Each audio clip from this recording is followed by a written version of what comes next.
నమస్కారం. యాక్చువల్గా మరి ఈరోజు షెడ్యూల్ లేనప్పటికీ మరి మాజీ మ్యాజిస్ట్రేట్ జడ శ్రావణ్ కుమార్ గారు ఆయన ఈరోజు ఉదయం ఈహా వెబ్ ఛానల్లో చాలా గట్టిగా ఆయన మాట్లాడటం జరిగింది. మొత్తం ఆశాంతం నా గురించే మాట్లాడటం జరిగింది. కొన్ని మెచ్చుకోలు కూడా మెచ్చుకున్నారు. ఒకప్పుడు ఆయన నన్ను చాలా సపోర్ట్ చేశారని, ఆయన సపోర్ట్ వల్లనే నేను నిలబడగలిగానని. ఓకే, కొన్ని నిజాలు ఉన్నాయి, కాదని నిజాలే. అప్పుడు సపోర్ట్ చేసిన మాట నిజం. ఆ సపోర్ట్ వల్లనే నేను నిలబడ్డానా లేదా అన్నది నాకైతే పెద్దగా తెలియదు, కానీ సపోర్ట్ చేసిన మాట నిజం. ఏదో మెచ్చుకున్నారు, నాకేదో కొంచెం లా తెలుసు అది ఇది అని కూడా అన్నారు. ఆ తర్వాత ఇంకొన్ని మాటలు మాట్లాడారు, ఏమీ తెలియదు అన్నట్టుగా, అన్నీ ఆయనకే తెలుసు అన్నట్టుగా మాట్లాడటం జరిగింది. ఎందుకంటే నాకు తెలియంది ఏంటి, ఆయనకి తెలిసింది ఏంటి అనేది కొంచెం డీటెయిల్డ్గా చర్చించవలసిన అవసరం ఉంది. ఆయన ఒక గంట మాట్లాడినట్టున్నారు. నాకంత సమయం అక్కర్లేదు. సాధ్యమైనంత తక్కువ సమయంలోనే కొంచెం ఎక్కువ అర్థమయ్యేలాగా చెప్పి ప్రయత్నం చేస్తాను. ముందుగా ఒక ప్రధానమైన అభియోగం ఏమిటంటే, సరే ఇదంతా ఎందుకు వచ్చిందంటే, పివి సునీల్ కుమార్ ఎక్కడో చోడవరంలో ఆయన మాట్లాడారు. కాపులు దళితులు మనం కలవాలి, మీరు సీఎం తీసుకోండి. మేము హర్ష కుమార్ గారును, శ్రావణ్ కుమార్ గారును, ఇంకో విజయ్ కుమార్ గారును, నాకు పెద్ద ఎలాంటి వాటి మీద ఇంట్రెస్ట్ లేదు అని చెప్తూ, ఆయన అవ్వాలంటే నేను ఎప్పుడు అయ్యేవాడిని ఏదో సంథింగ్ ఆ స్టైల్లో చెప్తూ ఈయన పేరు కూడా చెప్పడం జరిగింది. జనరల్గా ఉప ముఖ్యమంత్రి చేస్తామన్నప్పుడు జనరల్గా okay, it's fair on his part to support PV Sunil Kumar, అది నేను కాదన్నాను. మరి అక్కడ సునీల్ కుమార్ గారిని వెనకేసుకొచ్చే ప్రయత్నంలో ఆయన్ని సంజాషి అడుగుతారా, సర్వీస్ రూల్స్ ఫాలో అవ్వట్లేదని చెప్తారా, 30 సంవత్సరాలు ఐపీఎస్లో ఉన్న వారికి సర్వీస్ రూల్స్ తెలియదా, ఆయన ఏదో అంబేద్కర్ గారి గురించి మాట్లాడుతా చెప్పారు. ఆయన కూడా నేను ఏదో ఛానల్లో సునీల్ కుమార్ గారు అంబేద్కర్ చెప్పమని చెప్పానని చెప్పి అంబేద్కర్ గారు ఇంకోటి ఏదో మాట్లాడినట్టుగా ఆయన ఏదో మాట్లాడారు. సరే, ఆ విషయాల వరకు నేను వెళ్ళదలుచుకోలేప్పుడు ఇంకేమో మాజీ మేజిస్ట్రేట్ గారికి సమాధానం చెప్పవలసిన బాధ్యత ఉంది కాబట్టి, ఎందుకంటే మరి వారికి చాలామంది ఫ్యాన్స్ ఉన్నారు శ్రావణ్ కుమార్ గారికి. ఆయన తలుచుకుంటే అసలు మీరు బయటికి రాగలరా అని కూడా అన్నారు. సో అంచేత ఆయన తలుచుకోకముందే సరే కొన్ని నిజాలు చెప్దామనే ఉద్దేశమే ఇది. ముఖ్యంగా ఆయన చెప్పిన వాళ్ళ ఒక ప్రధాన అభియోగం ఏమిటంటే, మీకు ఎంత తెలుసు కదా, ఎంత లీగల్ నాలెడ్జ్ ఉంది కదా, 10th షెడ్యూల్ గురించి చదువుకోలేదా రాజ్యాంగంలో?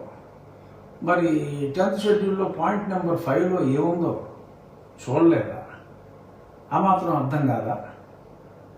You must resign from your membership of the political party. రాజీనామా చెయ్యాలి. అంత స్పష్టంగా ఉంటే మీకు అర్థం కాలేదా? ఎందుకని రాజీనామా చేయలేదు? సో ఇప్పటికైనా చేయకపోతే నేను ఈరోజు సాయంత్రం 5 గంటలకే ఏదో టైం కూడా చెప్పినట్టు గుర్తు, ఆనరబుల్ గవర్నర్ ఆఫ్ ఆంధ్రప్రదేశ్ గారికి ఒక లేఖ రాస్తారట. అలాగే గౌరవనీయ ముఖ్యమంత్రి చంద్రబాబు నాయుడు గారికి కూడా ఒక లేఖ రాస్తారట. వెంటనే తీసేయండి, రాజీనామా చేయకపోతే మీరు ఓటింగ్ పెట్టైనా సరే తీసేయమని చెప్తాను, ఊరుకునేదే లేదు, తగ్గేదేలే అన్న స్టైల్లో మరి ఆయన నిప్పులు చెరిగారు నా మీద. మరి ఓకే, అందరూ మన జడ్జి అని పిలుచుకుంటాం, బట్ ఈ was a magistrate, fine. Magistrate 10 ఏళ్ళ తర్వాత జడ్జి అవుతారు అనుకోండి, అందులో పెద్ద డిఫరెన్స్ ఉందని కాదు. కానీ బట్ ఆయన ఒక మ్యాజిస్ట్రేట్గా కూడా డెఫినెట్గా నాలెడ్జ్ ఉంటుంది. మరి ఆ 10th షెడ్యూల్ గురించి తెలుసా అని నన్ను అడిగారు. ప్రజలతో నేను పంచుకోవాలనుకునేది ఏంటంటే, చాలామంది విద్యార్థులు ఇప్పుడు ఈ వీడియో చూస్తూ ఉంటారు కాబట్టి మీరు గూగుల్ సెర్చ్ చేయండి, 10th schedule of constitution of India. అది 1985 52వ రాజ్యాంగ సవరణ ప్రకారం రాజీవ్ గాంధీ గారు ప్రధానమంత్రి కింద ఉండగా యాంటీ డిఫెక్షన్ చట్టం అనేదాన్ని ఒకదాన్ని తీసుకొచ్చి దానికోసం పొందుపరిచిన షెడ్యూల్ అది 10th షెడ్యూల్. ఆ 10th షెడ్యూల్లో సరే, ఫస్ట్ డెఫినేషన్స్ అయిన తర్వాత second point disqualification on ground of defection. ఇది నేను రాజ్యాంగం ప్రింట్ తీసి అందులో ఉన్నదే చదువుతున్నా శ్రావణ్ కుమార్ గారు. ఒకవేళ మీరు చూస్తూ ఉండుంటే అదే చదువుతున్నా. అదేమిటంటే subject to the provisions of paragraph 4 and 5, a member of a house belonging to any political party shall be disqualified for being a member of the house if he has voluntarily given up his membership of such political party. అంటే ఎవరైనా ఒక party తరపున ఎన్నికైన వ్యక్తి ఆ పార్టీకి రాజీనామా చేస్తే అతని సభ్యత్వం పోతుంది అనేది పాయింట్ నెంబర్ 2.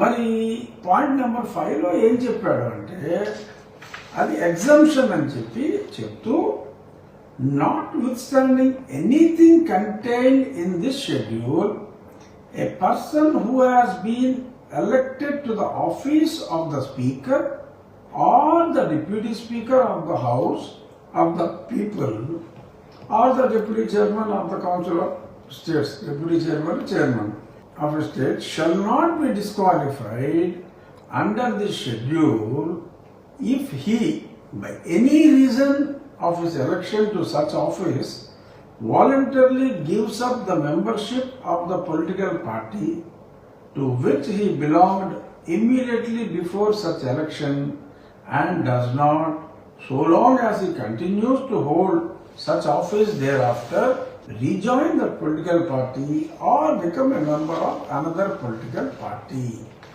ఇదేమిటంటే శ్యామ్ కుమార్ గారు అందులో స్పష్టంగా ఒకవేళ నీవు రాజీనామా చేయాలి అనుకుని రాజీనామా చేస్తే పాయింట్ నెంబర్ 2లో ఉన్న డిఫెక్షన్ నీకు అప్లై కాదు అని చెప్పారు.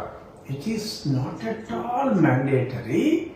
It is the discretion given.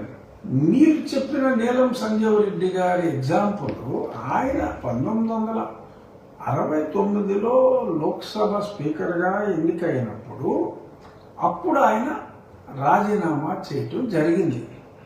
ఇక్కడ ఈ యాంటీ డిఫెక్షన్ వచ్చినప్పుడు ఈ బిల్లు వచ్చిన తర్వాత ఒకవేళ ఎవరైనా ఇలా రాజీనామా చేస్తే సంజీవ్ రెడ్డి గారి లాగా మరి అటు డిస్క్వాలిఫై అవుతాడు కదా ఈ చట్టం ప్రకారం అన్న ఆలోచనతో స్పీకరు, డిప్యూటీ స్పీకరు, ఒకవేళ కౌన్సిల్ ఉంటే కనుక ఆ రాష్ట్రంలో చైర్మన్, డిప్యూటీ చైర్మన్లు వారి వారి పార్టీలకి రాజీనామా చేస్తే వారికి డిస్క్వాలిఫికేషన్ రాదు. ఆ టర్మ్ అయిన తర్వాత వారు ఆ ముందు పార్టీలో కానీ వేరే ఇతర పార్టీలో కానీ జాయిన్ అయినప్పటికీ కూడా ఈ డిస్క్వాలిఫికేషన్ అప్లై అవ్వదు అని. సపోజ్ 2 సంవత్సరాల్లో తీసేశారనుకోండి, మీరు రాసిన లెటర్లో లేకపోతే ఇంకేదో అల్పాపవచ్చో ఎవరినైనా సరే తీసేశారనుకోండి, ఆయన విలువలు కలిగిన వ్యక్తిగా, మీరు కోరుకునే విలువలు ఉన్న ఒక వ్యక్తిగా, రాజ్యాంగంలో మీరు అనుకున్నట్టు మ్యాండేటరీ కానప్పటికీ కూడా మీలాంటి గొప్ప విలువలు ఉన్నా లేకపోని మీరే ఒకవేళ, మీరు అర్థం చేసుకున్నది అది కాబట్టి మీరే ఒకవేళ మొన్న మంగళగిరిలో నెగ్గి మీరే డిప్యూటీ స్పీకర్ అయ్యి ఆ స్పీకర్, డిప్యూటీ స్పీకర్ అంటే చిన్న పోస్ట్, స్పీకర్ అయ్యింది, మీరు ఒకవేళ రాజీనామా చేసి ఉంటే ఇది మీరు ఆ తర్వాత వేరే ఏ పార్టీలో అయినా చేరొచ్చు. ఒకవేళ అలాగా రాజీనామా మీరు విలువలు కలిగి చేస్తే మరి డిస్క్వాలిఫై అయ్యే రిస్క్ లేకుండా ఈ ప్రొవిజన్ని ఇవ్వడం జరిగింది. దీన్ని ఇన్కార్పొరేట్ చేశారు. So it is discretionary, it is not mandatory. అంచేత మీరు 5 గంటలకు లేకపోతే 6 గంటలకు గవర్నర్ గారికి లేఖ రాస్తే ఆయన సుప్రీంకోర్టు మాజీ జడ్జి గారు అది తమకి తెలియజేస్తున్న మేజిస్ట్రేట్ గారు, మాజీ మేజిస్ట్రేట్ గారు, ఎందుకంటే స్పష్టంగా ఆయనకి చట్టం తెలుసు కాబట్టి మిమ్మల్ని మీరు బహిర్గతం చేసుకుంటాం ఏమో అంత మంచిది కాదేమో, but you have got every right to what ever letter U want to right, మీరు తప్పకుండా రాసుకోండి, ఇబ్బంది లేదు. ఇందులో ఉన్నదైతే ఇది. ఆ వెనకాల చంద్రబాబు నాయుడు గారిది, పవన్ కళ్యాణ్ గారిది ఫోటోలు పెట్టు కూర్చున్నారు. Assessment political affiliation can be there అనేది స్పష్టంగా ఉంది. అయినప్పటికీ కూడా నన్ను ప్రతిపక్ష నాయకుడు ఆ రోజు రాలా. ప్రతిపక్ష నాయకుడు అంటే ప్రతిపక్ష హోదా లేకపోయినా ప్రతిపక్షానికి శాసనసభాపక్ష నాయకుడు ఆ రోజు రాలా. సాంప్రదాయం ఏమిటంటే అన్ని పార్టీల వాళ్ళు కూడా వచ్చి ఆ సీటు మీద కూర్చోబెడతారు. నా నియోజకవర్గంలో నా వెనకాల ఉన్న ఆ ఫోటోలో నేను ఆ సీట్లో నన్ను చంద్రబాబు నాయుడు గారు, ముఖ్యమంత్రి గారు, ఉప ముఖ్యమంత్రి గారు ఎవరైతే నన్ను ఆ పోస్టుకి ఎంపిక చేశారో ఆ ఎంపిక చేసిన ఇద్దరు వ్యక్తులు ముఖ్యమంత్రి అండ్ ఉప ముఖ్యమంత్రి నన్ను చైర్లో తీసుకొచ్చి కూర్చోబెట్టిన ఆ చిత్రపటాన్ని నేను నా ఆఫీసులో పెట్టుకున్నాను. నేను కూర్చుని ఉండగా ఒక పక్క బాబు గారు, ఇంకో పక్క కళ్యాణ్ గారు, నా పక్కన ఉన్న ఆ ఫోటోని నేను పెట్టుకున్నా. అంతే, పెట్టుకున్నా తప్పులేదు. కళ్యాణ్ గారిది, మోడీ గారిది ఇది నేను సెపరేట్గా ఫోటోలు పెట్టుకున్నా కూడా తప్పులేదు రాజ్యాంగం ప్రకారం. కానీ నేను నా కుర్చీలో నాకు వీరు కూర్చోబెట్టిన కుర్చీలో కూర్చున్న ఫోటోయే పెట్టారు. అక్కడ డిప్యూటీ స్పీకర్ గౌరవాన్ని నేను తగ్గించాను, డిప్యూటీ స్పీకర్ గౌరవాన్ని పెంచాను. సో డిప్యూటీ స్పీకర్ నీకు రూల్స్ తెలియదా, అతనికే రూల్స్ చెప్తావా? ఏ హక్కు ఉంది అతనికి రూల్స్ చెప్పడానికి? సర్వీస్ రూల్స్ ఉన్నాయా? కాంటాక్ట్ రూల్స్ ఉన్నాయి. ఆ కాంటాక్ట్ రూల్స్ ఉన్నాయని చెప్పాను. ఏ హక్కు ఉందని యు ఆర్ క్వశ్చనింగ్ మీ. మీరు ఏదో పార్టీ పెట్టుకున్నారు, మీరే అంటూ ఉంటారు ఏదో చిన్న పార్టీ పెట్టుకున్నారని. సో తలుచుకుంటే ఏమన్నా అసలు తిరగగలరా అన్నారు. మీకున్న బలం తెలుసు. మంగళగిరిలో మీరు పోటీ చేశారు, మంగళగిరిలో మీకు 451 మంది ఉన్నారు మీకు మద్దతుగా. అలా చూసుకుంటే రాష్ట్రం మొత్తం ఒకవేళ మీకు 175 సీట్లలో మీరు పోటీ చేసిన అత్యధిక పాపులేషన్ ఉన్న మంగళగిరిలో వచ్చిన ఓట్లు మీకు అన్ని చోట్ల వచ్చినా కూడా నాకు వచ్చినంత మెజారిటీ కూడా ఆ 400 చొప్పులు లెక్కెట్టుకుంటే మీకు లేదు. కోనా జోసెఫ్ కేసు మీరు టేకప్ చేశారు, చూశారు ఆ మధ్యలో వచ్చిన నోటీసులో. Kona Joseph habitual SC/ST atrocities complainant మీ మీద పెట్టారా, మీకు కావాల్సిన వాళ్ళ మీద పెట్టాడా అని అడిగారు. ఎస్, నాకు కావాల్సిన వాళ్ళ మీదే పెట్టాడు.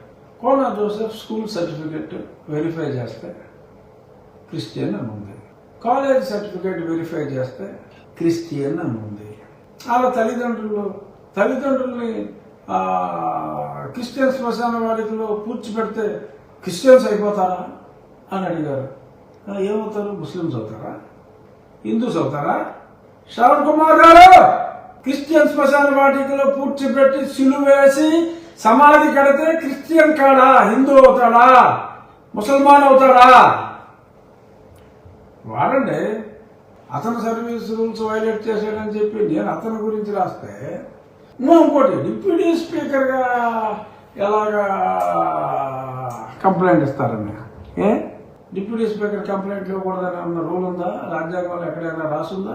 ఆల్ ఇండియా సర్వీస్ ఆఫీసర్ ఏం చేయకూడదో రాసుంది అక్కడ. డిప్యూటీ స్పీకర్ అయితే నేను ఎవరి మీద ఒక తప్పు చేసిన వ్యక్తి గురించి కంప్లైంట్ ఇచ్చే హక్కు కూడా నాకు ఉండదా? ఓపెన్ చేయకూడని సబ్జెక్ట్ ఓపెన్ చేశారు, అబద్ధాలు అన్నారు. ఎస్, నేను స్ట్రిక్ట్ గానే ఉంటా. జోసెఫ్ లాంటి వ్యక్తులు హ్యాబిచువేటెడ్ కంప్లైంట్ ఇచ్చేవాళ్ళు, ఒక పక్క క్రిస్టియానిటీని తూచా తప్పకుండా ఫాలో అవుతూ వారి తల్లిదండ్రుల సమాధుల్ని ఇంకా వారి కిత్ అండ్ కిన్ ఒకవేళ సరిపోతే శ్మశానంలోనే క్రిస్టియన్ శ్మశాన వాటికలోనే సిలువలేసి కప్పెట్టి కట్టడాలు కట్టి రెగ్యులర్గా చర్చికి వెళ్తూ చర్చిలు నిర్మిస్తూ SC/ST కేసులు పెడితే ఖచ్చితంగా సర్టిఫికెట్లు క్యాన్సిల్ చేయమనే చెప్తారు. No politician would do that, but I will do that. ఏ రాజకీయ నాయకుడు ధైర్యం చేయడు బట్ రాజ్యాంగం మీద ప్రమాణం చేశారు. మార్చుకోండి చట్టాలు, మార్చండి.